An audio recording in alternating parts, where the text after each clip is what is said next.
warahmatullahi wabarakatuh. Alhamdulillahirabbil alamin. Assalatu wassalamu ala Rasulillah wa ala umuri dunya wa din. Wassalatu wassalamu ala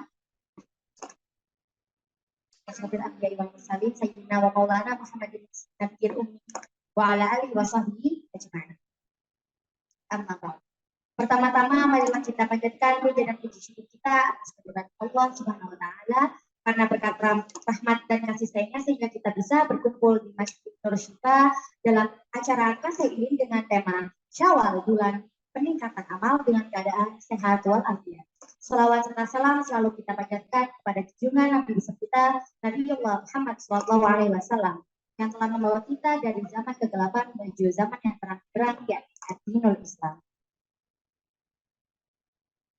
Sebelumnya, izinkanlah saya Agungga Mutia Pertama Putri selaku Master of Ceremony pada acara kasih ini dengan tema Syawal bulan peningkatan amal memandu jalannya acara kasih ini pada hari ini.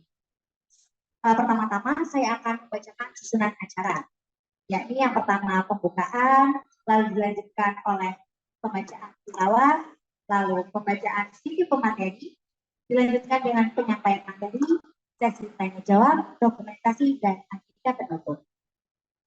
Mari kita buka acara kasih ini pada sore hari ini dengan membaca basmalah bersama-sama. Bismillahirrahmanirrahim. Agenda yang selanjutnya yakni pembacaan tilawah yang akan dibacakan oleh Uktina Husnul Khotimah Rangkuti. Kepada Uktina Husnul Khotimah Rangkuti,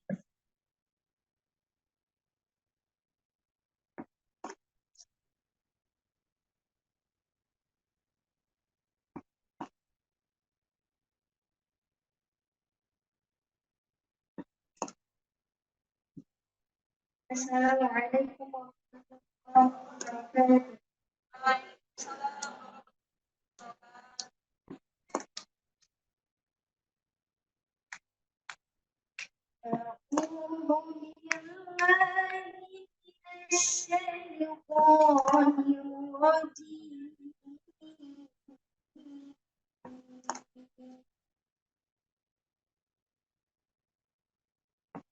Bismillahirrahmanirrahim.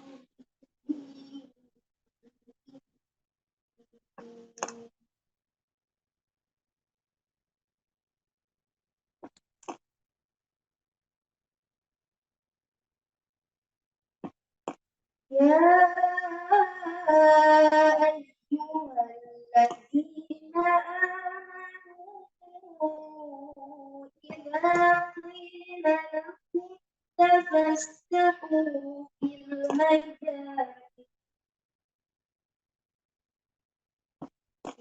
majalisi fafsahu yafsahillahu lakum wa idza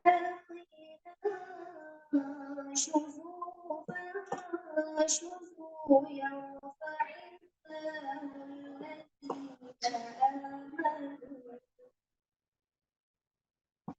الله الذين آمنوا منكم والذين أوتوا العلم درجات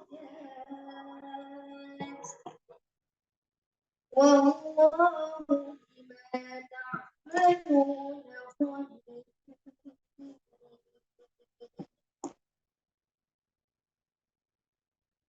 يا أيها الذين آمنوا إذا ناجيتم الرسول فقدموا بين يدي النجوى صدقة ذلك خير لكم وأطهر فإن لم تجدوا فإن الله غفور رحيم.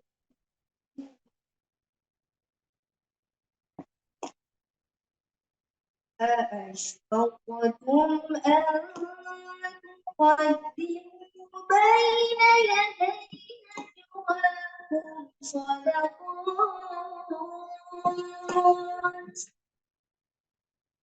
فإن لم تفعلوا وتاب الله عليكم فأقيموا الصلاة وآتوا الزكاة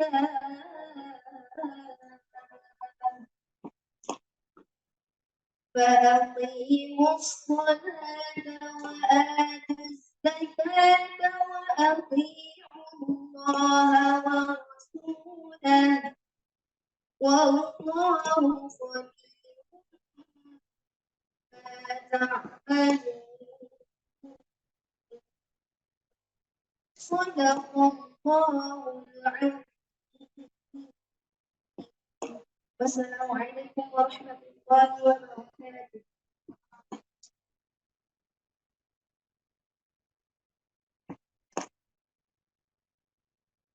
Masya Allah. Sadaqallahul Maha Besar atas segala. Terima kasih kepada Uktina Husnul Khotimah Rangkuti atas santunan tilawahnya yang sangat indah. Semoga dapat menjadi amalan bagi pembaca maupun amin amin ya rabbal alamin. Agenda selanjutnya yaitu penyampaian materi. Namun sebelum materi dibacakan, alangkah baiknya kalau saya membacakan isi pemateri. Agar teman-teman tahu seberapa hebatnya pemateri yang akan menyampaikan materi sore. Oke, kepada panitia yang bertugas, yang bertugas, silakan.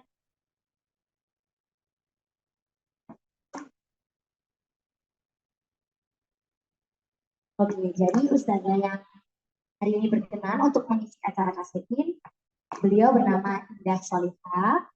Beliau merupakan founder dari komunitas Reading Everyday, mahasiswa pasca sarjana dengan pengalaman organisasi, anggota keputrian Forkalam kita atau Forum Kajian Islam, dan staf kebijakan publik EM atau eksekutif mahasiswa. Oke. Wah, yang sabar banget gak sih untuk mendengarkan kajian Syawal bulan penuh amalan ini? Oke, tanpa berlama-lama lagi, mari kita sambut pemateri kita yang sangat luar biasa kepada Ustazah Indah Solihah. Saya persilahkan.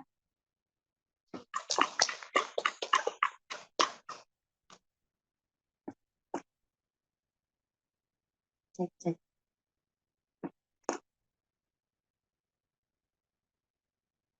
Assalamualaikum warahmatullahi wabarakatuh.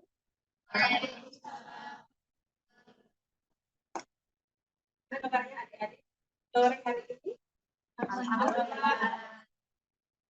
Ini ada yang nanya nggak? Jawabannya gimana?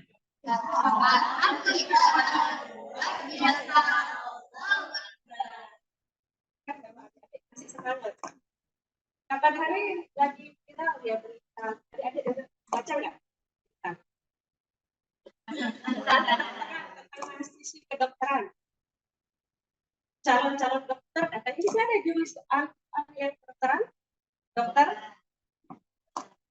harusnya apa ya? Lain, coba angkat, angkat siapa? Saya mau survei yang datang kajian berapa banyak dari dokteran. 5, 6, 7, 8, 9, 10, 11, 12, 13, 14. Udah baca nggak berita yang lagi rame? Katanya calon-calon dokter itu mengalami peningkatan depresi. Tahu nggak? Ya, katanya ya. Ya. Berarti saya kira ini yang enggak ya. Soalnya senyumnya manis-manis. Terus semangat dari suatu wilayah, gimana kabarnya? Alhamdulillah luar biasa. Allah Akbar. Walaupun mungkin ada rasa-rasa memiliki problem mental, illness, semoga kajian sore hari ini sedikit membantu. Padahal dokter kan sangat dibutuhkan ya hari ini ya. Dokter fisik maupun dokter jiwa ya. Katanya ada yang meneliti ada 2 jurusan yang diminati tahun kemarin, kedokteran dan psikologi. Kenapa? Karena banyak ya. bukan kita gitu ya. Akan kasus tadi ya, problem mental. Ya memang banyak nggak sih beban hidupnya adik-adik? Kuat nggak adik-adik jalannya? Bukan baik. Mestinya diwawancara ya, kayak semangat. Ya adik-adik, karena waktu juga ya, tadi sudah salam itu sudah ya? Ya alhamdulillah disyukur dari Allah Subhanahu Wa Taala yang masih memberikan nikmat iman dan Islam termasuk waktu, karena tanpa nikmat dan Islam dan waktu dan kita bisa hadir. Dan kita yakini surga yang kita inginkan itu hanya akan dimasuki oleh orang-orang yang beriman. Ya. Dengan kata lain, memang tidak akan dimasuki oleh orang-orang yang ternyata masih belum yakin bahwasanya Allah kita, bahwasanya Allah itu ada pernah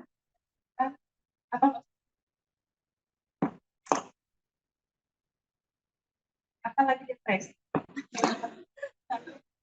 Ya, yang kedua kita haturkan salat serta salat kepada junjungan Nabi besar Muhammad sallallahu alaihi wasallam di atas segala pengorbanan beliau. Mungkin adik-adik bisa belajar fokus meskipun ada suara. Anggap saja suara itu tidak penting ya. Meskipun ada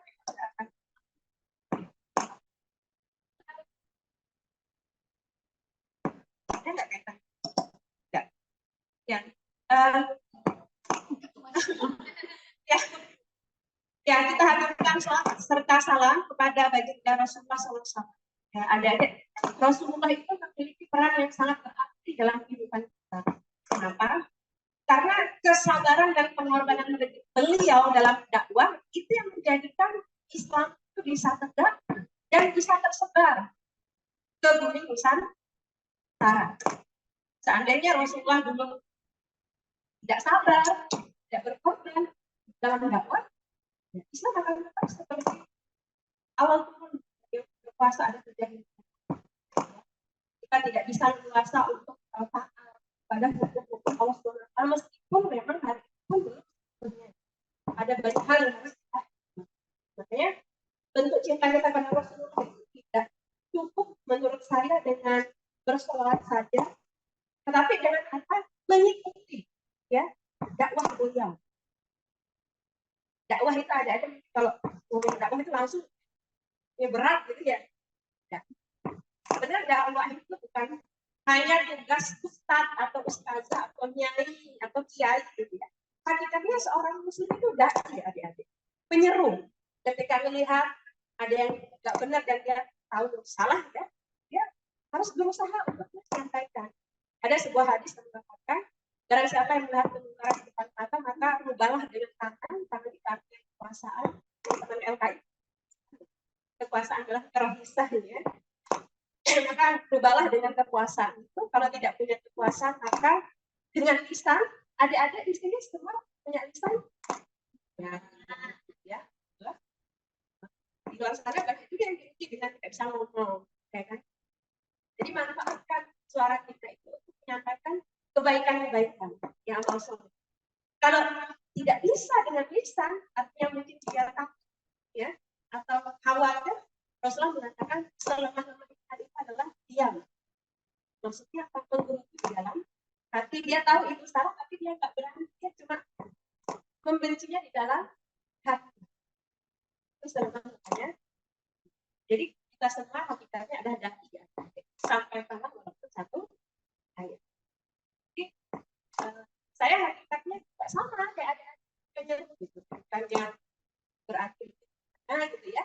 Sebenarnya kita akan tahu hakikat kita memang dari pikiran. Ya. Makanya memang pentingnya kita senantiasa menambah amal, meningkatkan amal, karena bisa jadi amal-amal yang kita hari ini belum diterima oleh Allah, ya kan? Karena kan nggak tahu. Nah, begitu juga pentingnya kajian pada sore hari. Jadi panitia mengangkat tema kawal peningkatan amal dan kedekatan dengan Allah. Adik-adik, sudah cukup nggak sih amal kita? Kelas kedua ya. Sudah cukup nggak amal kita di Ramadan kemarin? Belum. Kenapa? Karena ada yang nggak puasa? Iya, mungkin karena haid, gitu kan? Ada nggak teman adik-adik di sini yang nggak puasa karena bukan haid? Malas, bisa ada nggak? Ya, itu ya karena kita tahu gitu kan, hukumnya wajib. Ya. Meskipun sebenarnya adik-adik, Ramadan itu tidak diidentikan dengan puasa sebenarnya. Tetapi Ramadan itu bulan turunnya Al-Quran. Jadi sebenarnya yang harus kita evaluasi itu bukan hanya puasanya, tapi apakah sih kita itu sudah semakin dekat nggak dengan Al-Quran?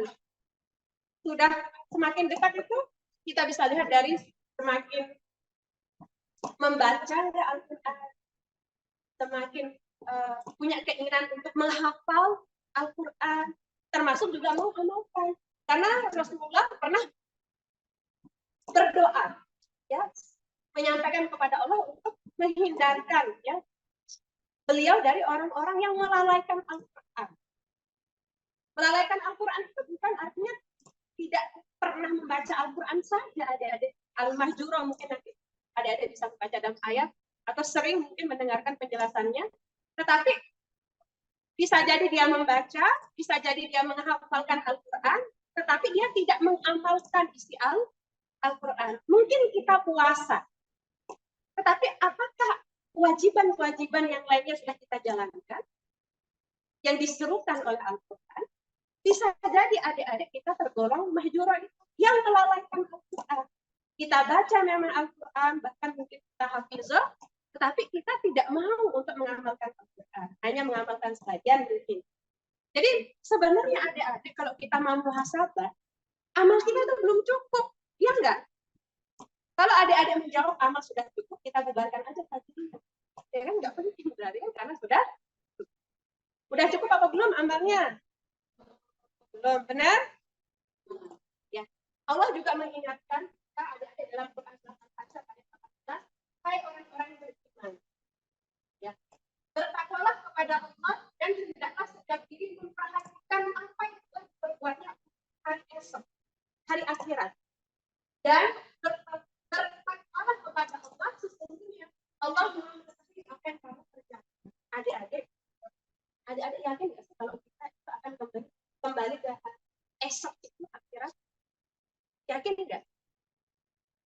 Penting untuk saya tanyakan kenapa adik-adik. Adik-adik termasuk yang sering nonton download itu nggak? Tahu download? Apa saya doang? Yang acaranya dokter sama Pak Jonggrek. Ya podcast, tahu nggak? Ada yang tahu ya? Adik kayaknya tahu. Di situ ternyata ya memang karena non juga ya non. Tapi saya kira yang komen itu kayaknya Muslim deh. Mereka masih mempertanyakan apa bukti akhirat itu ada. Nah, kalau ternyata kita belum yakin, kita yakin kita hidup, karena memang udah ada buktinya kan kita hidup, yakin nggak adik-adik kalau Tuhan bisa menghidupkan? Yakin karena memang udah hidup nih kita ya kan? Tetapi bisa jadi ada orang-orang yang tidak yakin bahwasanya kita akan masuk ke alam akhirat. Di situ kita ketahui ada surga dan ada neraka. Kalau kita tidak yakin pada alam akhirat, wajar bisa jadi ketika kita di dunia itu bisa jadi masa bodoh dengan seruan-seruan dari Allah Subhanahu wa taala kepada kita. Tapi saya yakini adik-adik di sini adalah orang-orang yang yakin bahwasanya akhirat itu akan terjadi. Adik-adik kalau ditanya apa buktinya akhirat kita akan terjadi, jawabannya apa? Apa?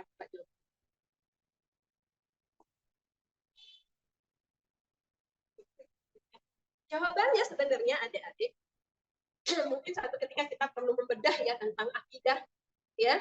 Karena selama ini kan model kita itu hafalan ya, rukun iman itu ada 6, pertama, kedua, dan sebagainya. Tapi ketika ditanya apa buktinya, pada agak loading dulu ya kan? Apa ya gitu.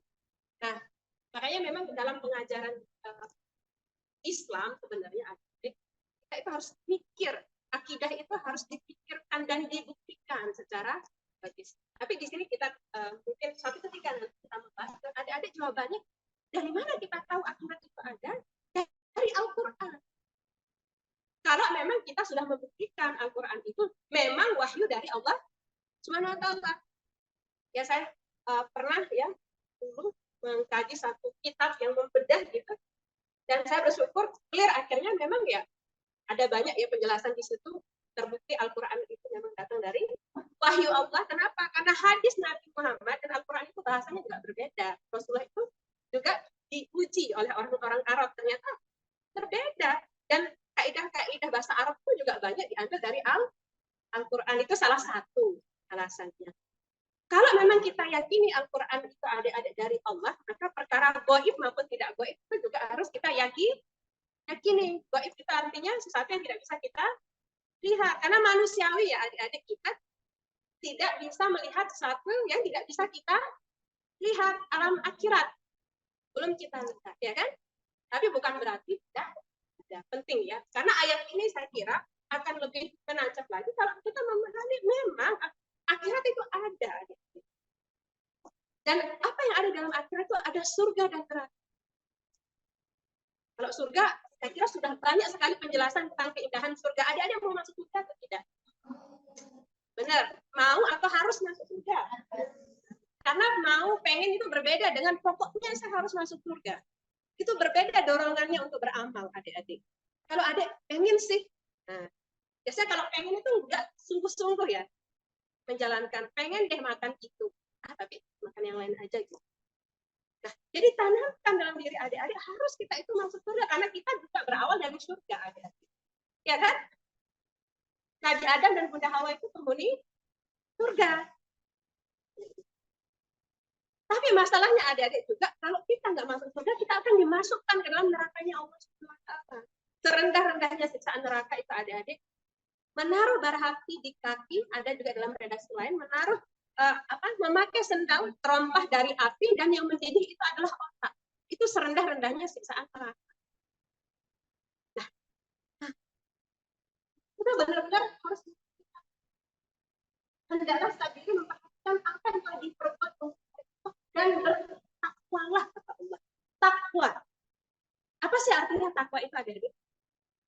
Apa arti takwa? Nah, menjalani perintah Allah dan menjauhi larangannya. Takwa itu hakikatnya takut, ya adik-adik. Takut. Artinya dia takut kepada Tuhannya sehingga dia tunduk kepada apa yang diperintahkan oleh Allah Subhanahu wa Ta'ala dan menjauhi larangannya. Jadi menjalankan perintah itu ada dua jenisnya, adik-adik. Tapi perintah yang paling mendasar itu ada perintah-perintah yang bersifat wajib. Ya.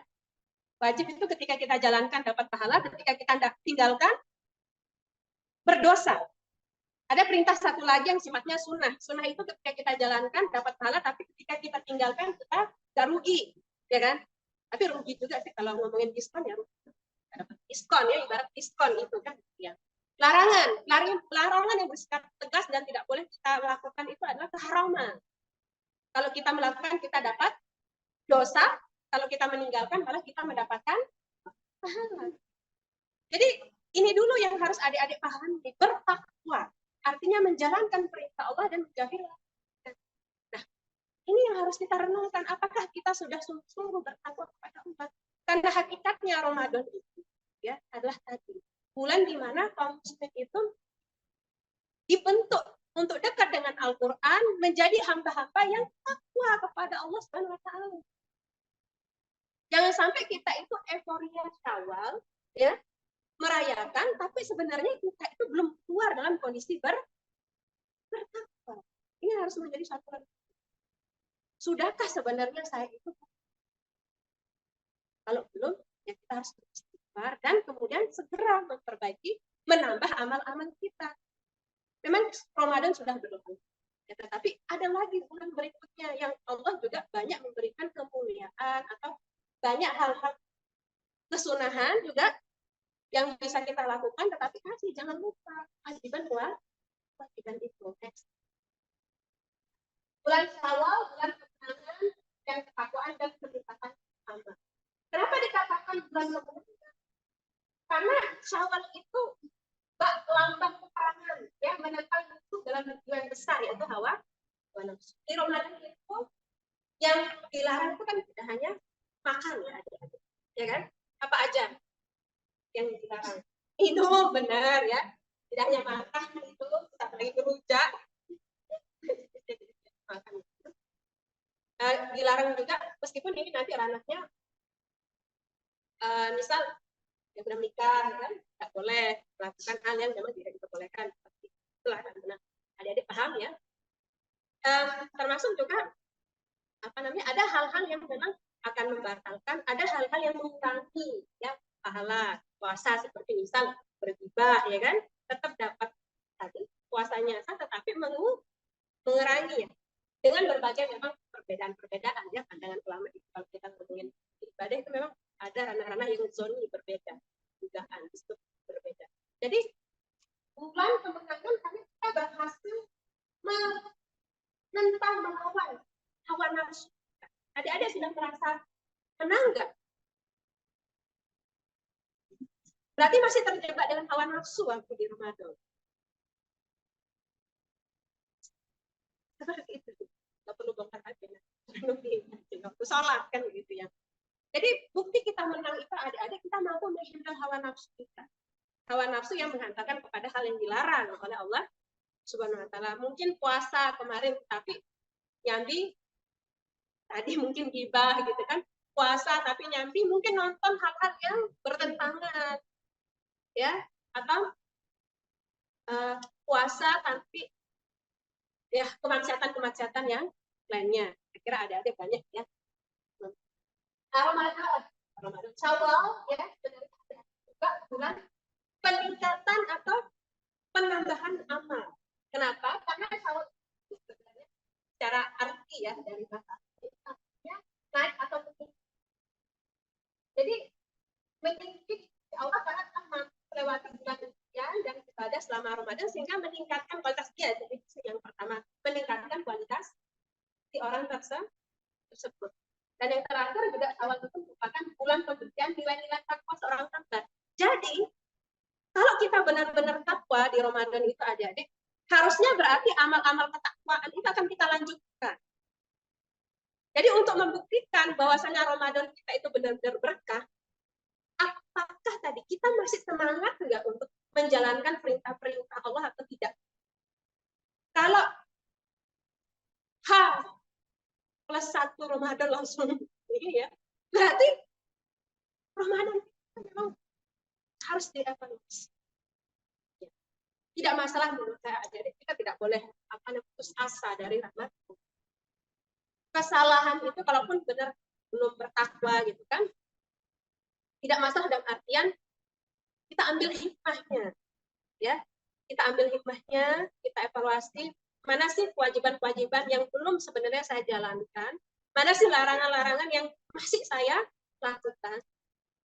Saya minta ampunan kepada Allah dan mohon diberikan pertolongan, karena Allah itu sebenarnya ada juga Maha Pengampun. Dalam satu hadis dikatakan seandainya dosamu itu setinggi gunung, maka Allah akan menghapuskannya asalkan kita taubatan nasuha, tadi beristighfar, memohon ampun, tidak mengulangi lagi apa yang kita lakukan. Dan salah satu penyebab kenapa seseorang itu tidak bisa berubah adik-adik, salah satu ya adalah putus asa dari rahmat Allah. Seorang pendosa tidak selamanya akan terus menjadi pendosa. Kalau dia punya tadi ya keyakinan bahwasannya Allah itu Maha Penolong, dia tidak putus asa dari rahmat Allah Subhanahu wa taala. Makanya hal yang mendasar, hal yang harus kita tetap jaga adik-adik adalah tadi tidak boleh atau bahasanya terus optimis dengan pertolongan dari Allah Subhanahu wa taala kepada kita. Banyak orang-orang di masa jahiliyah dulu dia pendosa adik-adik, tetapi karena dia tidak putus asa tadi, apa yang terjadi, dia menjadi orang-orang yang mulia di jalan Islam, seperti mungkin adik-adik sering mendengar Bilal. Bilal itu Buddha, gitu kan? Yang namanya belum masuk Islam, banyaklah dia dosanya, tapi dia menjadi muazzin, sampai namanya kita ulang-ulang terus kan, 1300 tahun yang lalu Bilal beramal, tapi 2024 nama Bilal itu disebut lagi, ya kan? Termasuk Umar bin Khattab yang beliau pernah menguburkan bayinya ya hidup-hidup, Tapi apa yang terjadi berikutnya? Dia menjadi seseorang yang sangat mulia di jalan Islam, bahkan sangat berpengaruh menjadi seorang khalifah. Bukan hanya sahabat, tapi dia juga menjadi seorang khalifah yang memimpin kaum muslimin untuk menjadi orang-orang yang bertakwa.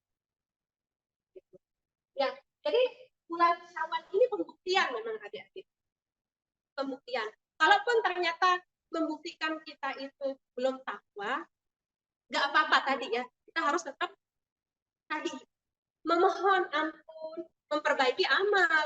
Karena adik-adik tidak ada gunanya putus asa. Ada nggak gunanya putus asa? Gunanya ya nanti jadi bunuh diri, ya kan? Kenapa? Tidak akan pernah memperbaiki apapun dalam kehidupan kita. Yang namanya putus asa itu. Makanya adik-adik tahu nggak hukum orang putus asa dari rahmat Allah?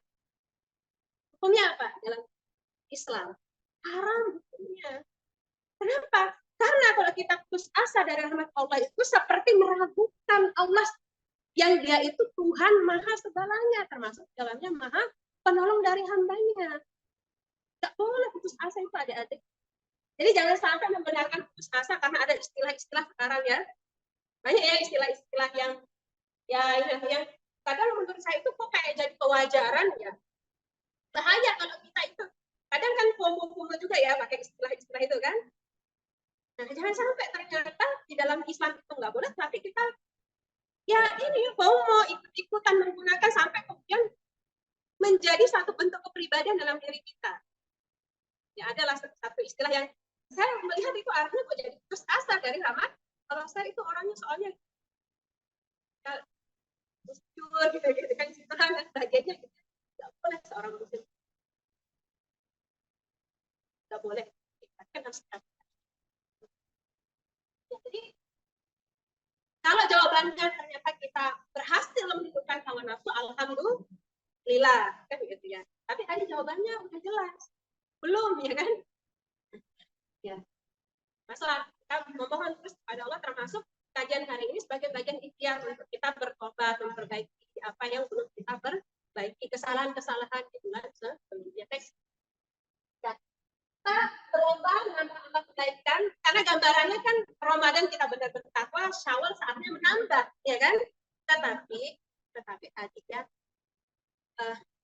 pertama kita harus pastikan kewajiban dijalankan, larangan ditinggalkan. Kalau memang sudah seperti itu adik-adik, kita tambah dengan amalan-amalan kesunahan. Banyak sekali sebenarnya adik-adik amalan kesunahan di bulan Syawal. Satu tadinya kan ucapan takobul adik-adik sudah nggak melakukan itu. Udah chat teman dengan format jika tangan tidak bisa berjabat, jika kaki tidak bisa melangkah. Kalau di video itu ada ibu-ibu bikin konten dia bilang jika tangan tidak bisa berjabat, kaki tidak bisa melangkah, itu segera bawa ke rumah sakit. Kenapa? Itu ciri-ciri stroke ringan. Bercanda gitu ya. Itu ternyata dengan memberikan ucapan itu juga kita bisa dapat pahala adik-adik. Masya Allah ya. Mungkin banyak orang yang tadi ya belum bisa mungkin melakukan amal besar gitu ya. Ya lakukan amal-amal yang kecil, tapi istiqomah itu lebih dicintai oleh Allah Subhanahu Wa Taala dibandingkan kita melakukan amal besar, tapi habis itu males lagi, nggak mau menjalankan. Terus yang kedua, silaturahmi dengan kerabat. Ada nggak di sini adik-adik yang masih memutuskan hubungan kekeluargaan? Karena di Instagram itu adik-adik nonton nggak? Ada yang katanya 5 tahun nggak sapa-sapaan antara kakak dan adik. Padahal satu rumah. Ini dosa juga sih. Akhirnya gitu ya. Karena bersilaturahmi dengan kerabat ini sebenarnya mempererat. Ya, mempererat. Gitu. Harusnya bukan karena udah diputuskan terus dihubungkan gitu kan ya. Kalaupun terjadi seperti itu, ya berarti kita harus perbaiki gitu kan. Ada juga saya nonton di Instagram, ada yang 3 tahun. Di komentarnya itu, saya juga 3 tahun, saya juga sudah berapa tahun. Ternyata banyak ya kasus hubungan yang tidak baik di tengah keluarga. Bayangkan ada adik kakak dengan adik satu rumah, nggak pernah bertegur sapa secara luas. Sampai di video itu terpaksa minta maaf. Astagfirullahaladzim. Kalau misalnya mungkin adik-adik tidak melakukan, mungkin ada keluarga itu segera dihukumkan. Insya Allah kita juga dapat pahala dari Allah SWT. Jadi memang Syawal ini momen benar-benar memperbaiki kekeluargaan. Ya kan? Mungkin adik-adik waktu Syawal itu foto bersama, ya kan? Ada mungkin yang model-model apa nggak mau, gitu kan? Itu menghalangi pahala ya kayak gitu ya adik-adik. Makanya tadi saya katakan jangan terbawa FOMO ikut. Sekarang itu kan orang banyak yang diagnosa ya, suka ini ya, mendiagnosa dirinya sendiri. Saya pernah diskusi adik-adik dengan teman S2 psikologi, saya juga pernah diskusi dengan apa namanya, ada yang S1 psikologi. Saya tuh nanya ke yang S2 itu ya, sebenarnya bisa nggak sih kita langsung mendiagnosa diri kita gitu kan? Dia langsung bilang itu nggak benar. Kenapa? Karena sebenarnya seorang dokter aja gitu kan, atau kami yang kayak jurusan seperti itu, kalau mau membuktikan sesuatu itu banyak penelitiannya, ya, ada beberapa mata kuliahnya. Lah dia nggak pernah di jurusan itu, katanya nggak pernah melakukan penelitian, kok gampang sekali mengatakan, oh saya itu overthinkingan, saya itu ini gitu. Akhirnya, oh berarti saya nggak bisa nyapa dia karena saya orangnya kayak ini dan sebagainya. Itu berhati-hati ya adik-adik, berhati-hati. Biar jelas ya, silakan pergi ke ya yang berilmu kan gitu ya kalau mau membuktikan gitu ya. Nah, terus ini yang dinanti-nanti menikah. Ada yang sudah menjalankan sunahan ini bulan Syawal? Masih berapa hari lagi Syawal ada? Masih lama. Oke, siapa nih? Daripada pacaran lebih baik nggak pacaran. Lebih baik menikah, adik-adik. Ya kan? Kalau menurut saya, ya, selain adik-adik udah tahu lah hukumnya apa. Nanti sensitif juga kalau ini, meskipun saya juga tidak menjustifikasi orang yang seperti itu. Kan?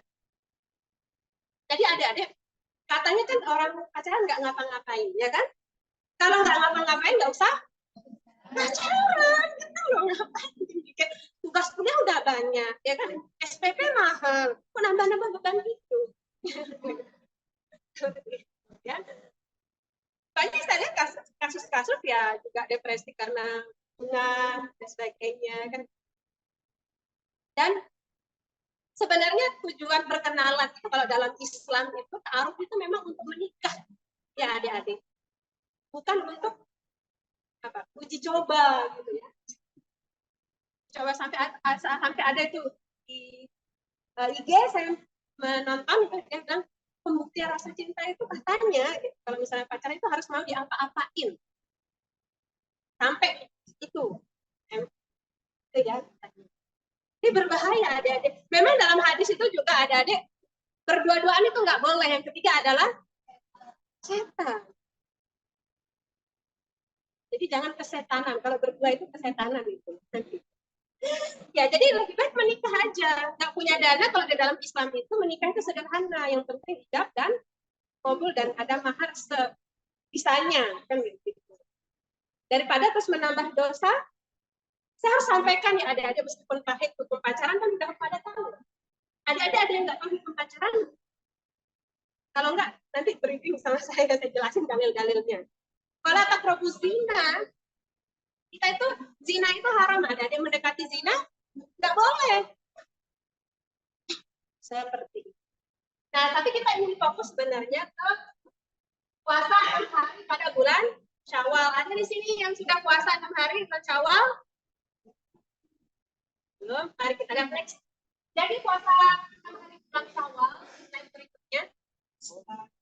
Next slide. Puasa 6 hari bulan Syawal itu termasuk pandangan mazhab Imam Syafi'i, hukumnya ada salah satu dalilnya, sebenarnya dalilnya banyak. Salah satu dalilnya dari Abu Ayyub Al-Ansari bahwa Rasulullah telah bersabda, dari siapa yang berpuasa pada bulan Ramadan lalu ikuti puasa itu dengan puasa 6 hari pada bulan Syawal, maka itu seperti berpuasa sepanjang tahun. Adik-adik pernah nggak berpuasa sepanjang tahun? Ada yang pernah puasa Daud? Tidak. Ya, sehari puasa, sehari. Ya. Jadi hadis ini memang menunjukkan sunatnya berpuasa 6 hari pada bulan Syawal, juga sebenarnya menunjukkan ada keutamaan ketika kita berpuasa di bulan. Dalam hadis yang lain dari hadis Sauban itu digambarkan kok bisa dikatakan dianggap puasa sepanjang tahun. Jadi dalam hadis itu berbunyi gini, puasa Ramadan itu dihitung puasa 10 bulan. Puasa 6 hari di bulan Syawal itu dianggap puasa 2 bulan. Jadi 10 tambah 2, 12 bulan sama dengan 4 tahun. Ada hadis dari Sauban yang mengatakan seperti itu, sehingga oh gitu maksudnya, jadi 1 tahun, karena yang Ramadan itu dianggap 10 bulan, yang Syawal itu dianggap 2 bulan. Makanya kan tadi saya kasih dan siapa yang berpuasa pada bulan Ramadan lalu dia ikuti, ya, jadi dia puasa Ramadan terus dia ikuti, bukan nggak puasa Ramadan terus puasa Syawal jadi 1 tahun, nggak begitu, enak banget. Kan kemarin aku malas puasa Ramadan ya, soalnya kan 6 hari doang, jadi 1 tahun, gitu kan ya. Nah, nggak begitu. Jadi dia puasa di bulan Ramadan, terus dia ikut dengan puasa 6 hari di bulan Syawal. Nah, next, selanjutnya apa sih keutamaan? Ada jelasan ya.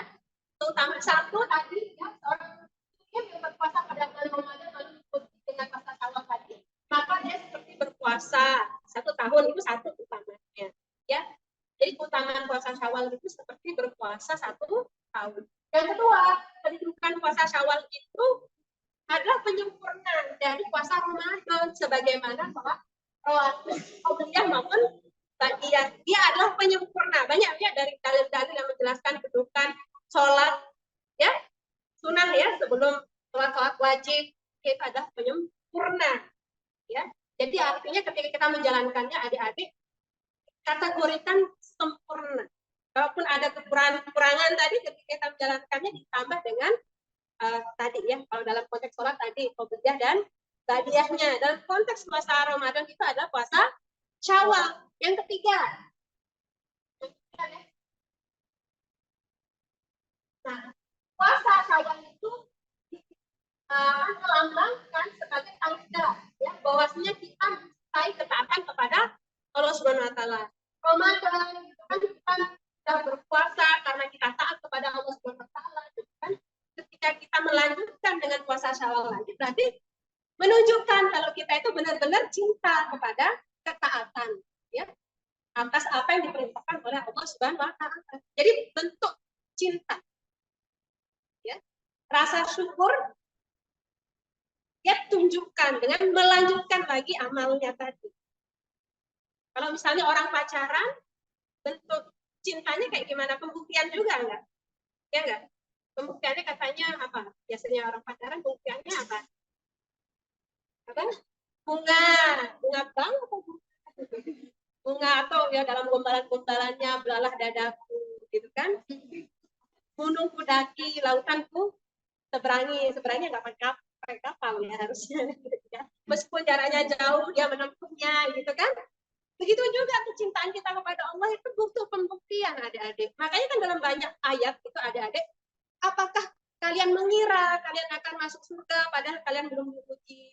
Apakah kalian mengira kalian setelah kalian mengaku beriman kalian tidak kemudian oleh Allah Subhanahu Wa Taala? Jadi ujian amal-amal ketaatan itu ya bukti sebenarnya, bukti kecintaan kita kepada Allah Subhanahu Wa Taala. Memang adik-adik, ketika kita mengimani Allah itu tidak hanya memiliki rasa takut. Tadi kan saya katakan takwa itu takut ya. Karena dia maha kuasa, ya dia yang menghandle kehidupan kita. Ketika kita melenceng dari aturannya, kita bisa diapa-apain ya oleh Allah Subhanahu Wa Taala karena dia ada Tuhan. Tetapi adik-adik jangan melihat Allah hanya dari sisi itu. Ya, saya pernah ngisi di sini juga. Ada masih ingat ya, ada yang pernah ya. Adik-adik sayang nggak dengan orang tua? Sayang. Jangan ada yang ngadu pemahaman toksik gitu kan. Sayang pada orang tua. Sayang nggak sama adik? Sayang. Rasa sayang itu siapa sih yang menciptakan? Kedua, adik-adik pernah lihat pemandangan? Pemandangan paling indah itu pemandangan apa? Hah? Lautan, pegunungan, taman, pegunungan. Ya. Kita bisa melihat keindahan kalau kita punya mata. Siapa yang memberikan mata? Jadi sebenarnya adik-adik banyak hal yang kalau kita renungkan, kita itu merasa bahagia, kita bisa menikmati itu karena pemberian dari Allah Subhanahu Wa Taala pada anggota tubuh kita ini. Rasa cinta kepada orang tua, bahkan rasa cinta kepada lawan jenis dalam urusan yang syar'i harusnya, kan itu diciptakan oleh Allah. Artinya siapa sih yang layak, patut, harus, utama, pertama untuk dicintai itu siapa? Allah. Jadi makanya dalam diri seorang muslim itu ketika dia udah mengenal Tuhannya, dia akan memiliki rasa takut sehingga dia itu tidak berani melenceng pada larangan-larangan yang kita ketahui larangan Allah itu sebenarnya baik untuk kita, ya kan? Tetapi juga ada rasa cinta yang akhirnya dia beramal itu dengan semangat. Jadi kita taat, kita pakai kerudung, kita mengkaji Islam, kita melakukan amal-amal itu harusnya bukan dorongannya itu paksaan. Apa dorongannya gini, wajib. Pernah nggak ada adik kayak gitu? Wajib. Ya kan? Ada rasa kesal gitu loh dalam diri ketika melakukan hukum Allah. Kalau masih ada seperti itu, menurutku orang itu belum mengenal Tuhannya, belum memahami sifat Allah, belum menyadari kalau segala kebahagiaan yang kita dapatkan itu dari Allah loh. Kita kalau udah cinta sama orang kan yang senang gitu kan, apa yang dia bilang itu kita ikuti, ya kan? Ya mungkin ada yang pernah pacaran atau gimana gitu kan, atau pernah cinta sama orang, ya pakai baju apa atau idola gitu kan, ya kita beli, ya kan? Ada dulu waktu viral apa Oreo yang pink, yang PS atau apa itu, padahal harusnya harganya berapa jadi melambung, tapi berani membelinya karena cinta tadi. Seorang yang mencinta itu memang akan mencintai apa yang dicintai orang yang dicintai. Ya nggak ada. Begitu. Jadi coba dekat, kenal Allah lebih dalam sampai pada posisi oh, ini saya cinta padamu ya Allah gitu. Kalau belum timbul itu adik, biasanya ketika kita menjalankan perintah Allah itu kayak monster atau kayak orang yang aktor gitu yang ingin menghandle kita. Padahal sebenarnya kalau kita juga mau mendalami syariatnya, itu semua ada bentuk kebaikan. Kebaikan kita. Ibarat kita mau masuk lubang, Allah itu, atau seorang bilang jangan lewat jalan itu ya. Orangnya tapi nggak bilang. Tapi dia polisi. Harusnya kan kita percaya ya pada polisi, ya kan? Kayak dokter kan, meskipun kita nggak kenal dokternya, tapi tahu itu dokter kan. Jadi kamu jangan makan ini, makan itu. Oh ya dok, kayak gitu kan? Harusnya juga kepada Allah yang menciptakan kita, kan kita lebih percaya. Ya nggak, adik-adik? Iya, percaya bahwasanya larangannya itu berarti keburukan. Makanya dalam ayat Al-Quran itu dikatakan Zoharon fasad fil bari wal bahri bima kasabat aydina. Setelah nampak kerusakan di darat dan lautan itu karena ulah tangan manusia itu sendiri. Allah menunjukkan sebagian dari apa yang mereka lakukan supaya mereka kembali ke jalannya. Artinya setiap kerusakan itu sebenarnya adik-adik penyebabnya ada pelencengan dari hukum-hukum Allah Subhanahu wa taala. Nah, kemudian yang keempat, setunya kembali berpuasa di bulan Syawal setelah berpuasa di bulan Ramadan menunjukkan bahwa amal puasanya di bulan Ramadan diterima oleh Allah. Karena jika satu amal soleh seorang hamba diterima oleh Allah, maka tandanya dia mendapat taufik dari Allah untuk melakukan amal soleh selanjutnya.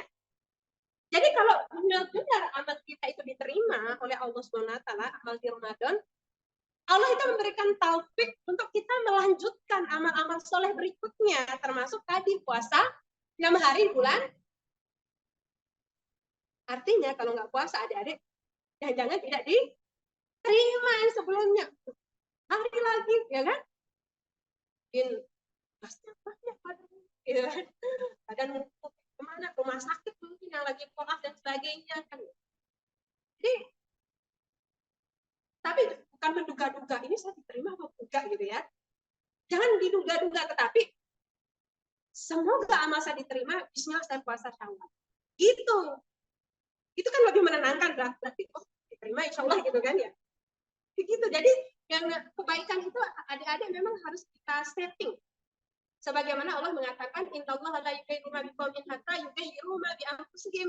Allah itu nggak akan mengubah keadaan satu kaum sebelum mereka mengubah apa yang ada pada diri mereka sendiri. Jadi harus ada action, usaha, ikhtiar yang kita lakukan untuk menjadi orang yang termasuk tadi. Oh saya benar-benar termasuk orang yang diterima amalnya, meskipun wallahu alam. Karena memang hari putusan kepastian itu ada di hari akhirat kelak. Next. Jadi ada 4 poin yang dijelaskan oleh ulama tentang keutamaan puasa Syawal yang kalau kita simpulkan berarti membuktikan kita itu benar-benar cinta kepada Allah, membuktikan kalau amal ibadah kita itu diterima, termasuk juga tadi membuktikan kita akan mendapatkan pahala puasa 1 tahun tadi kan begitu.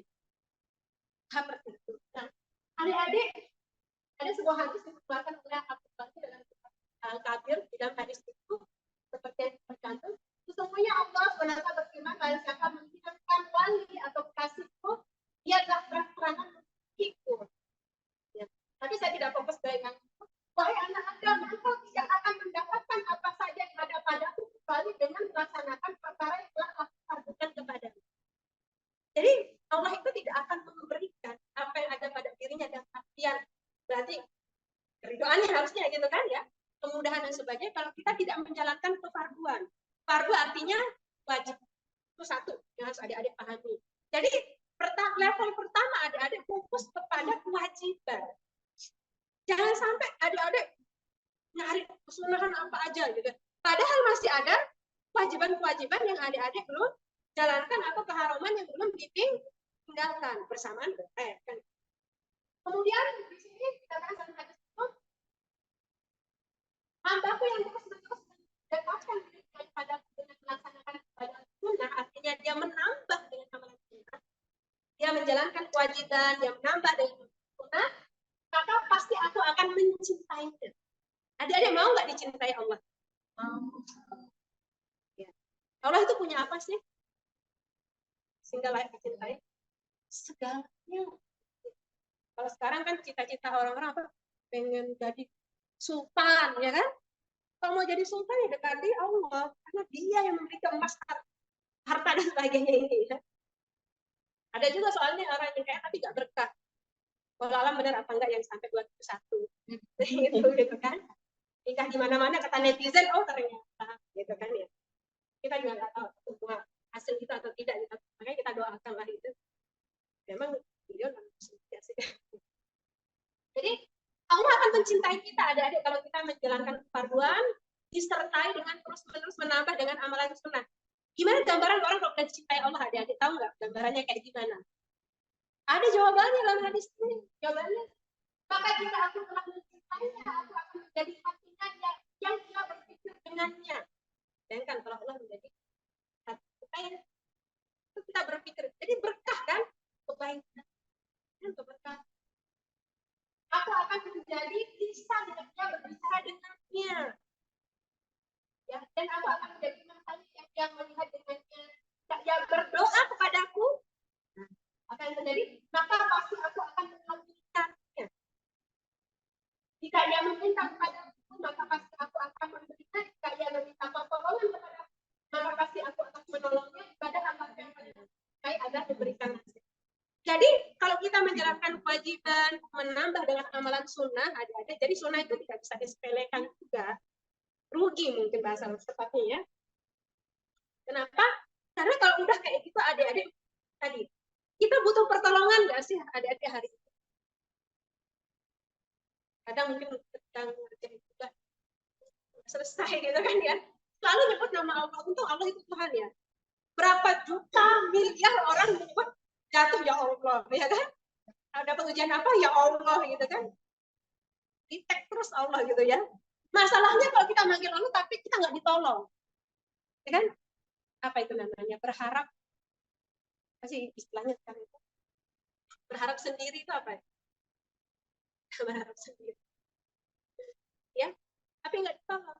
Nah, kalau mau ditolong oleh Allah Subhanahu wa taala, adik-adik, saya kira adik-adik banyak masalah itu, ya tidak hanya masalah kuliah, ya kan?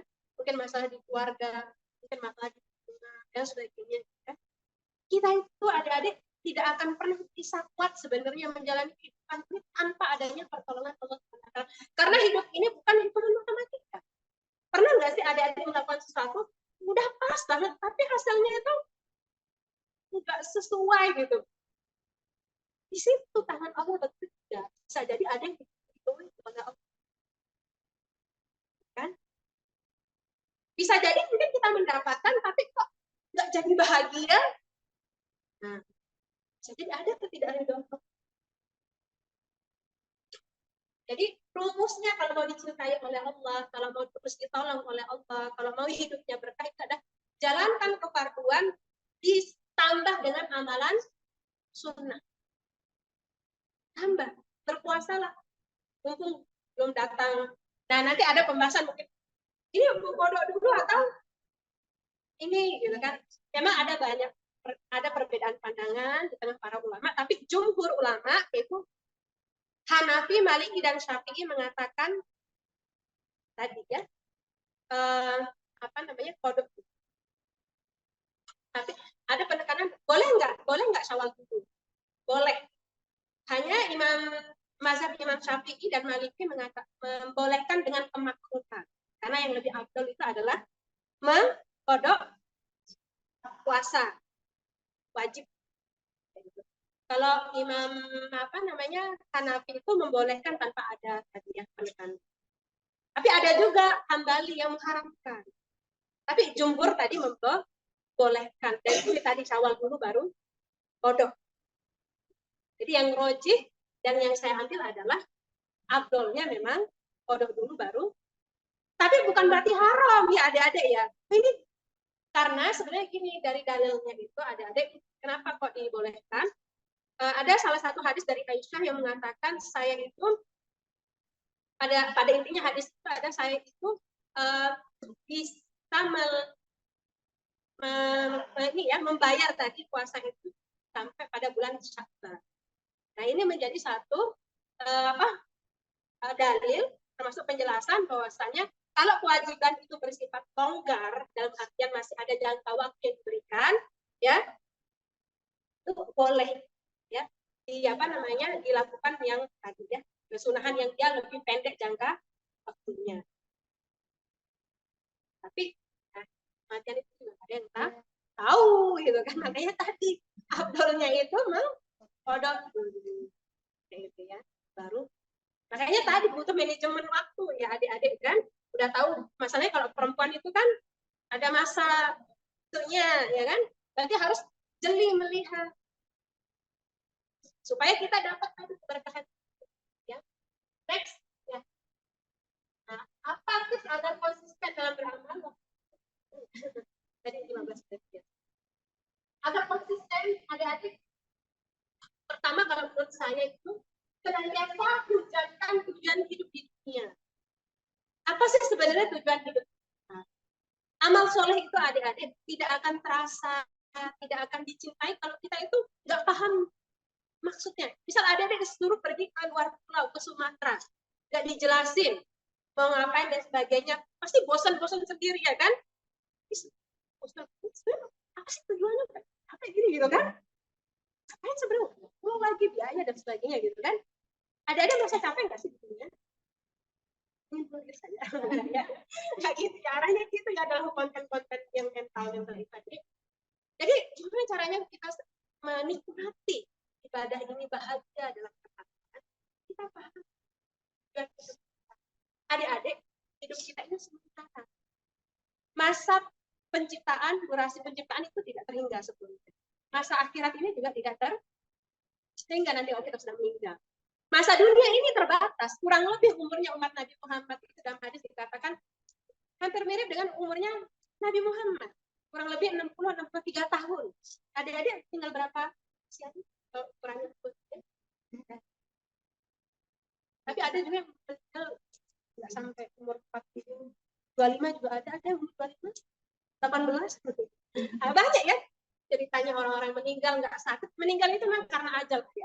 Hal-hal menyebab, hal-hal kondisinya memang banyak, tetapi penyebab hakiki adalah ajal, bukan sakit. Dan nah, jadi dunia ini terbatas ya adik-adik, kita nggak akan selamanya. Kemanapun kita berlari, kita akan kembali. Ya, berpura-pura tidak tahu syariat, ya nggak apa-apa dengan pura-puraan, tapi kita akan kembali kepada Allah Subhanahu Wa Taala. Hanya tadi saya katakan, jangan dipandang gimana caranya tadi syariat itu tidak jadi beban. Pahami bahwasannya memang adik kita ini sebenarnya makhluk kita itu yang Allah menurunkan kita ke dunia ini memiliki visi dan misi. Untuk apa dikatakan khalifah, pengatur dunia ini dengan hukum. Nah, amanah pengaturan ini yang akan dinilai oleh Allah nanti. Apakah kita sungguh-sungguh menjalankannya ataukah tidak? Sungguh-sungguhnya kita menjadikan kita berkah di dunia dan di akhirat, kita juga akan dimasukkan tadi ke surganya Allah. Adik-adik benar mau masuk surga? Nikmat nggak sih hidup di surga itu adik-adik? Lebih nikmat mana dunia atau surga? Dari mana adik-adik tahu? Ada hadis yang menjelaskan adik-adik. Hadisnya kurang lebih berbunyi, jika seseorang mencelupkan jarinya ke lautan, pernah nggak mencelupkan jari ke lautan? Celupkan. Satu tetes air yang keluar dari jari itu ada kenikmatan dunia. Lautan yang luas itu adalah kenikmatan surga. Dalam banyak penjelasan, surga itu tidak pernah dilihat oleh mata, tidak pernah dilihat oleh telinga, tidak pernah didengar ya oleh telinga, tidak pernah dirasakan oleh manusia. Jadi benar-benar spesial adik-adik. Jadi tempat yang paling indah yang pernah adik-adik lihat itu tidak sama dengan surga, lebih indah lagi surga itu. Nah, adik-adik, apakah adik-adik akan menjual dunia yang sementara dengan kehidupan akhirat yang selamanya? Adik-adik mau selama-lamanya di neraka atau selama-lamanya di surga? Jadi penciptaan ini sebenarnya kita diciptakan itu punya tugas mulia adik-adik, menjadi pengatur, memperbaiki alam, ya kan, memberikan kedamaian, keindahan. Makanya Islam itu hakikatnya rahmat. Ada kan ayatnya Islam rahmatan lil alamin. Ketika diterapkan itu akan meningkatkan kenikmatan ziyadatul khair, entah itu pada muslim maupun pada non muslim. Ketika dia hidup dalam naungan kehidupan Islam, meskipun dia tidak beragama Islam, itu akan mendapatkan kenikmatan. Makanya adik-adik kalau mempelajari tentang peradaban Islam, bagaimana ketika Islam diterapkan, kesejahteraan terjadi, ya, termasuk dalam konsep Islam adik-adik pendidikan itu gratis, kesehatan gratis. Yang lagi rame itu katanya di luar pulau kan ada berapa perawat yang rame tentang gaji, terus di apa namanya, di PHK terus disuruh minta maaf biar ini lagi. Ada yang komen, penguasa ini ya tidak memperhatikan rakyat. Ada yang komen. Jadi pendidikan itu digratiskan karena itu termasuk kebutuhan pokok masyarakat yang dijamin dari harta rakyat. Harta rakyat itu dari sumber daya alam ini. Yang jelas sumber daya alam berarti tidak ditampil oleh korporasi ya, dan tidak dikorupsi sampai 221 triliun timah kayak gitu ya. Sebenarnya tidak ada indah hidup di dalam Islam. Percaya nggak? Percaya nggak indah hidup dalam Islam adik-adik? Ya ada tuh filmnya, ada novelnya 99 Cahaya di Langit Eropa. Eropa itu mengakui keindahan peradaban Islam. Masa kita yang Muslim, nah mungkin kita kurang literasi, coba dipelajari. Indah sekali hidup dalam naungan. Dan itu ada pembangunan dan pertanggungjawaban. Tadi sudah satu paket sebenarnya dengan makna hidup. Adik-adik kita akan mati dan akan dipertanggungjawabkan. Makanya para ulama mengatakan obat yang paling mujarab yang akan menjadikan seseorang itu menahan hawa nafsunya adalah ingat mati. Adik-adik tahu nggak? Adik-adik akan meninggal kapan? Tidak tahu. Maksudnya meninggal itu bagian juga dalam konsep takdir. Tidak tahu. Mungkin nggak hari ini. Mungkin nggak besok. Berarti kita harus berubah kapan?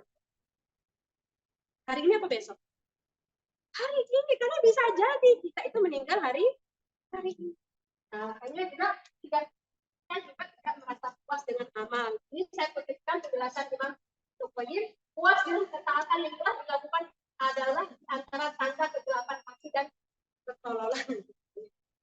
Jadi kalau kita punya sifat puas dengan amal, itu bentuk ada yang ngotot dalam kita. Kok pede banget? Mana ini adik-adik? Dosa yang kita lakukan, kalau kita mau bongkar-bongkar aib, adik-adik pernah nggak melakukan dosa? Bukan pernah, sering mungkin ya. Ya kan? Kalau kita merasa puas dengan amal kita, adik-adik, yang sebenarnya kita juga tidak tahu, kan cara diterima amal itu dua, adik-adik. Satu, ikhlas. Ikhlas itu niat karena Allah. Ikhlas itu sampai di dalam kitab pilar-pilar pengokoh jiwa itu dikatakan, ikhlas karena Allah itu seperti mutiara di tengah gelapnya malam di dalam lautan yang dalam. Tidak ada yang tahu kecuali dia dengan Tuhannya. Bahkan manusia itu tidak bisa mengklaim orang tidak ikhlas. Dan manusia itu akan tahu dirinya ikhlas itu ketika dia menjadi ikhlas. Paham nggak? Berarti mau di momen itu, gitu kan? Nah, di saat itu dia baru tahu kalau oh saya pernah tidak ikhlas.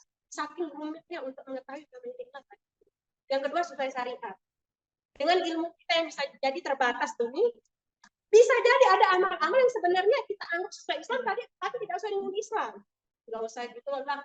Sekarang banyak keharaman yang juga masih mungkin kita lah lakukan. Jangan merasa puas dengan dosa.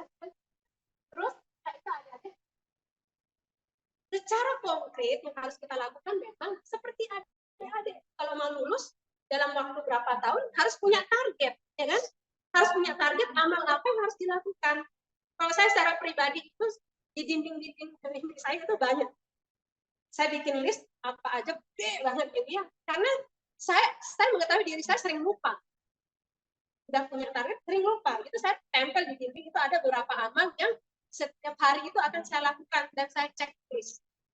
Targetkan. Oh, saya akan puasa Syawal. Targetkan sampai spesifik. Pekan ini saya mulai besok. Selama 6 hari titik. Jadi kalau ada yang nggak menargetkan, wacana aja nanti. Nah, kemudian yang terakhir bersegeralah beramal. Sebelum datangnya, nah, dalam hadis itu dikatakan bersegeralah beramal, karena ada orang yang pagi harinya muslim, yang harinya kafir, yang ada juga yang malamnya itu muslim, tapi paginya kafir. Bersegeralah sebelum datangnya banyak. Hari ini ada banyak sekali pujian-pujian yang kalau kita nggak jeli itu merusak akidah, menjadikan kita itu bisa jadi melanggar hukum Allah. Dan ditambah tadi juga kematian kan kita nggak tahu kapan kita akan mati. Maka seperti dikatakan dalam Al-Baqarah itu wasarin ilal magfirah wa jannatin arduha samawati wal ardu iddat lil kafirin. Jadi seorang muslim itu adik-adik tidak hanya dia takwa, tapi bersegera. Ini terakhir penutup karena waktunya sudah habis. Ada seorang sahabat sedang memakan kurma. Ya. Terus datanglah seruan perang Badar atau perang Uhud ya. Terus dia bertanya pada Rasulullah untuk menguatkan dirinya. Ya Rasul, di mana tempat saya kalau saya mati syahid? Rasulullah mengatakan di surga yang luasnya tadi 11 langit dan bumi. Apa yang dia lakukan kira-kira ada orang yang sedang memakan kurma ini? Ada satu kurma di tangannya tuh. Dia lemparkan kurma itu terus dia berlari. Kalau kita mungkin ya ngambil aja lari sambil makan, ya kan? Mereka itu lebih tergiur dengan surga daripada ini yang sementara. Jadi sahabat itu karakternya mendengar kata surga itu langsung bergetar hatinya. Nah, adik-adik ketika dengar kata surga bergetar hatinya. Kalau belum diperbaiki. Karena harusnya ya seorang muslim itu ketika dengar kata surga dia bergetar jadi sosok yang mungkin itu karena waktunya sudah habis. Saya kembalikan ke Assalamualaikum warahmatullahi wabarakatuh.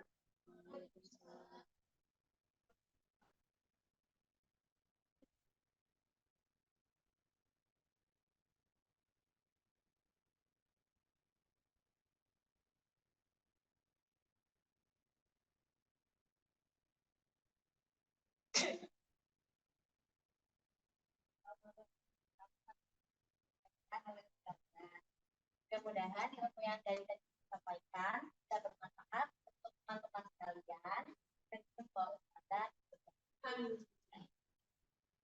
Baik, setelah pemaparan materi akan kita lanjutkan ke tanya jawab ya. Baik, mungkin dari teman-teman sendiri apakah ada yang memiliki pertanyaan?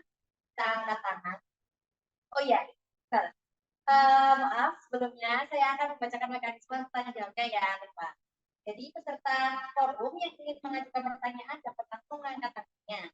Setelah dipersilakan, peserta dapat memperkenalkan diri dan mengajukan pertanyaan. Dari Ustaz sendiri tanya untuk pertanyaan dari teman-teman, apakah setelah pertanyaan jawab atau mau ditambah? Jadi ada baik. Silakan dari teman-teman sendiri apakah ada yang pertanyaan dapat dikatakan?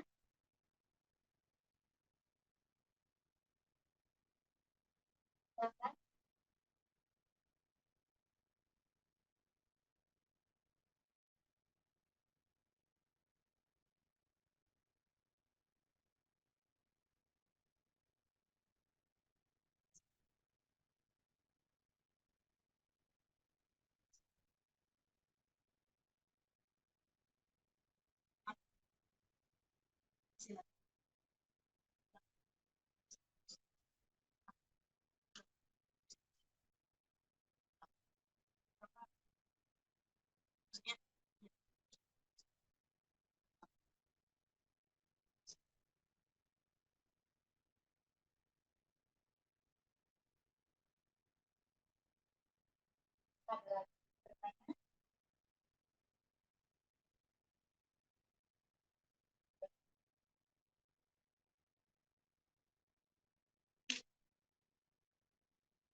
Karena waktu sudah 10 lebih, jadi untuk pertanyaannya sebatas saja ya.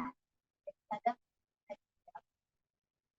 ada dan Syawal, kenapa nggak dari awal banget? Ya, jadi sebenarnya terkait kalian bermaaf, tradisi Islam ya yang dilakukan harusnya senantiasa ya setiap saat. Tapi kalau kita ngomongin berarti itu satu amal sunnah, jadi ada dalil-dalil yang menekankan kasih itu bahwasanya diserukan untuk memperbaiki hubungan silaturahim. Ada perbedaan juga ya, ada silaturahmi dengan silaturahmi itu ya. Kadang mungkin banyak saya temukan itu belum memahami perbedaannya. Kalau silaturahim itu memang ke rahim itu ke keluarga kerabat, ya keluarga besar lah gitu. Wahid dan keluarga besar. Gitu. Kalau silaturahmi itu kepada saudara secara umum. Jadi sebenarnya kadang kita itu ini juga ya, mungkin saya lebih menekankan kepada ini ya. Pernah saya ngobrol dengan seseorang, udah maafan belum gitu kan? Karena apa kalau aja tanya sama nanti balik lagi dia kayak gitu kan. Jadi sebenarnya Islam itu yang menganjurkan meminta maaf itu segera. Ya seseorang harus segera mengakui kesalahan karena kan sebenarnya memutuskan hubungan itu berdosa sampai kan ada jangka waktu ya. Jadi seseorang tidak bertegur sapa itu selama berapa hari? 3 hari. Kalau pengen misal dievaluasi, pernah nggak ada adik tidak bertegur sapa karena memang tadi ya sengaja kan berarti ya bukan karena lupa kayak gitu ya. Ini karena ada masalah kayak gitu. Karena Islam sampai membatasi seperti itu. Kenapa? Karena Allah melarang itu bagian dari dosa yang harus ditinggalkan. Memang dalam hukum Islam itu kalau kita pilih baik sekali dalil-dalil dalilnya ya. Yang Allah itu memang mendorong kita itu saling berukhuwah. Bahkan kalau kita ngomongin Palestina, kenapa kita harus juga menolong orang Palestina? Karena seorang Muslim itu ibarat satu tubuh. Ketika tubuh yang lain sakit, maka misal kaki sakit, kepala ikut sakit, yang lain juga ikut sakit. Jadi kalau kita memang mengakui menjadi seorang yang sama-sama Muslim, ya bersaudara, harusnya kita juga peduli dengan saudara kita. Kan gitu. Jadi memang kebiasaannya tadi ya, penjelasan itu di bulan Syawal gitu. Tetapi sebenarnya Islam itu mendorong senantiasa kita itu melakukan hanya tadi ya, ini kayak udah jadi kebiasaan. Saya pernah membaca juga memang karena Islam ketika diterapkan itu memang amal-amal itu benar-benar dijaga bahkan oleh negara yang membiasakan kaum muslimin menjalankan kewajiban dan kaum muslimin melakukan kesunahan juga. Gitu. Jadi momen-momen Syawal itu termasuk hari raya itu harus benar-benar digunakan untuk yang memperbaiki segala macam hubungan yang erat kaum muslimin. Tapi tadi bukan berarti kita itu by moment ya, by moment ya. Karena sebenarnya yang lebih terasa itu kan ketika kita setelah tahu salah kemudian kita minta maaf, ya kan? Bukan kejadiannya udah 1 tahun yang lalu baru minta maaf pas setelah Ramadan itu gitu kan, nah ini formalitas ya kan. Malah kadang juga tidak kemudian memperbaiki hubungan, tapi bisa jadi akan memperbaiki kalau kita benar-benar datang dari hati. Kemarin saya sharing-sharing sama teman-teman saya di kajian, kita bercanda sih, kayaknya kalau mau minal aidin itu lebih baik nggak usah pakai formalitas kartu ucapan deh, kan jika raga tidak ini gitu, tak kebalas kami gitu. Kayaknya lebih enak ketika kalau saya kemarin ke adik saya, dek kakakmu ini aku bilang gitu, semoga jadi lebih ya. Kakak-kakak tuh juga aku bilang, Mbak, apa namanya, adik. Saya merasa itu lebih ngena gitu daripada pakai format-format yang ini kadang copy paste dari orang lain kayak gitu. Jadi lebih terasa itu ketika kita mengucapkan dengan bahasa kita sendiri. Terus tadi terkait menikah, memang sebenarnya ini tentang dalil ya, memang ada dalil apa namanya disunahkan tadi ya, tapi bukan berarti bukan yang lainnya kita. Kalau sekarang kan ada kayak tanggal tertentu gitu kan yang di luar Islam menurut saya ya, yang jadi kita kadang nggak berani nikah gitu kan, padahal dalam Islam itu semua hari sebenarnya berkah baik, maksud saya semua bulan itu juga baik, tapi ada dalam dalil tentang Syawalnya ada keberkahan di situ kan. Nah jadi ya memang tidak bisa dikatakan ya silaturahmi berkaitan apa rahim itu termasuk juga berkaitan dengan kalau kita tarik. Terus yang ketiga, ada saya ini ya, belajar batu. Tadi pertanyaannya apa ya yang terakhir ya? Oh ini ada adik pacaran kakak dakwahin gitu ya, kayak gitu ya. Terus gimana? Apakah kalau dia nggak mau, berarti kita membiarkan adik kita berdosa gitu ya? Jadi sebenarnya adik-adik kalau kita ngomongin dakwah dalam entah dia itu adik kita, kakak kita atau orang lain, ya gitu. Tadi yang sudah saya jelaskan dari awal, dakwah itu sebenarnya kewajiban. Man ro'a minkum munkaron, falyughayyir biyadihi. Karena siapa yang melihat kemungkaran maka dia harus merubah dengan tangannya tadi. Jadi setiap kali kita melihat kemungkaran, entah itu dilakukan oleh adik kita, kakak kita atau orang lain, kaum muslimin itu harusnya meluruskan, menyerukan kebenaran di situ. Apalagi dia adalah adik kita atau saudara kita. Tega enggak? Melihat kita juga belum pasti masuk kuliah, ya, tapi melihat adik kita yang jatuh aja mungkin kita udah nangis gitu ya. Apalagi nanti di neraka kita udah tahu gambarannya.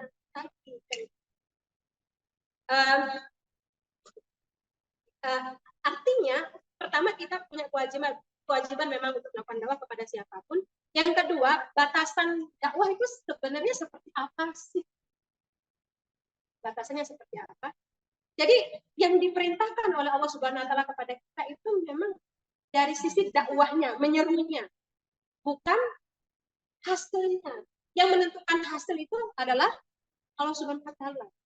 Yang akan kita pertanggungjawabkan itu adalah ikhtiar kita. Nah, ya penekanannya di sini adalah kita tidak boleh berputus asa dalam ikhtiar kewajiban. Karena dakwah ini memang senantiasa. Sampai dia belum berubah, ya kita tetap wajib untuk mendakwahkan dia. Jadi sebenarnya fokus pemikiran kita itu bukan maksudnya tega itu membiarkan adik, bukan hanya itu, tapi gimana caranya adik saya ini dengan cara bisa jadi kalau ngomongin penolakan bisa jadi mungkin ada cara kita yang butuh diperbaiki, apalagi kan kalau antar saudara itu ada adik kayak misalnya gini lah, kita lagi di halaman ada bola mampir ke kepala kita, setelah kita kalau yang melakukan itu adik kita, masa kamu nggak tahu kamu lagi di sini. Kalau anak tetangga yang melakukan tetangga gitu, ada kewajaran. Memang orang semakin dekat itu katanya semakin sensitif. Karena ada tadi ekspektasi. Dia kan tahu adanya kesepian mungkin gitu kali ya. Dia kan harusnya tahu dia aja nggak care, pacarku care. Bisa jadi ya kan? Nah, memang kita jangan menghentikan dakwah kita karena kita tidak akan pernah membiarkan ya siapapun termasuk saudara kita itu melakukan sesuatu yang akan menjadikan dia tidak diridhoi oleh Allah Subhanahu wa taala. Jadi fokus kepada apalagi yang harus saya lakukan, apalagi. Sebenarnya adik-adik itu kalau dari sisi yang hukumnya. Mohon maaf mungkin ya kalaupun ada yang masih pacaran dan sebagainya. Kasus-kasus di luar sana, hamil di luar nikah, 9 kurang lebih 90% kasus dispensasi nikah di Malang itu. Dispensasi nikah ya, nikah di bawah umur adik-adik, 19 ke bawah berarti ya. Itu karena hamil di luar nikah. Hamil di luar nikah karena apa? Adik-adik udah tahu ya jawabannya. Saya pacaran kok tapi nggak ini. Mungkin sekarang kok nanti juga. Maksud saya itu fakta-fakta kerusakan di luar sana itu sebenarnya penyebabnya kekerasan seksual juga. Kapan hari saya pernah ikut kajian dari seorang dosen UB juga membahas tentang kekerasan seksual. Dia membawa data itu terjadi di domestik itu termasuk di hubungan pacaran. Bukan lagi KDRT, ada apa namanya? Belum RT tapi sudah ada KD-nya.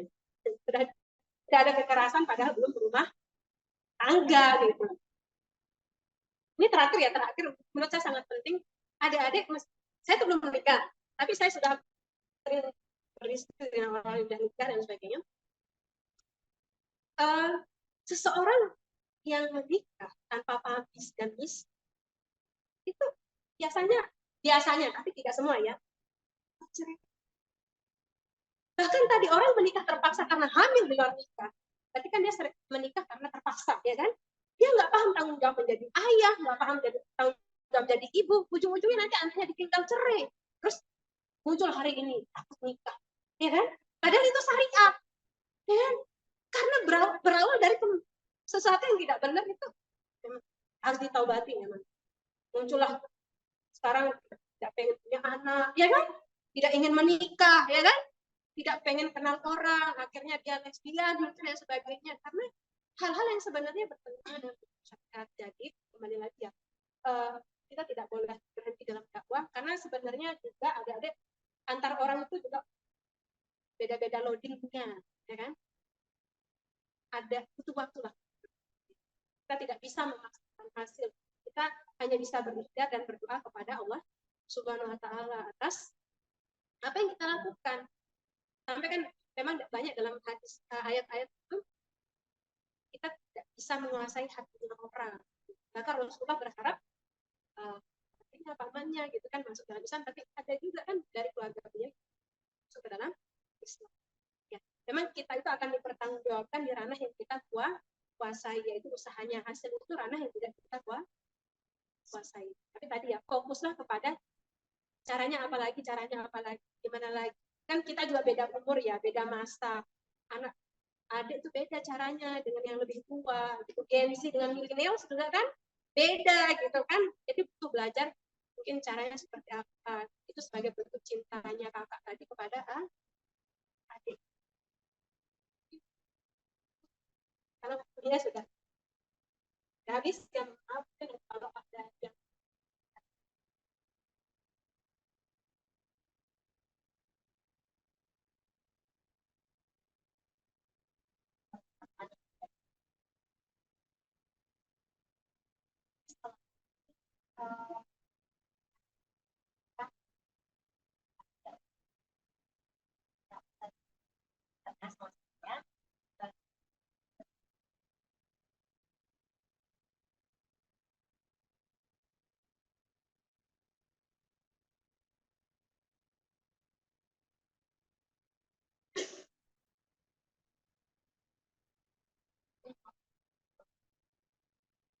Oke. Oh, mungkin fotonya. Jadi teman-teman semua bisa berjuang. Kita foto dulu sama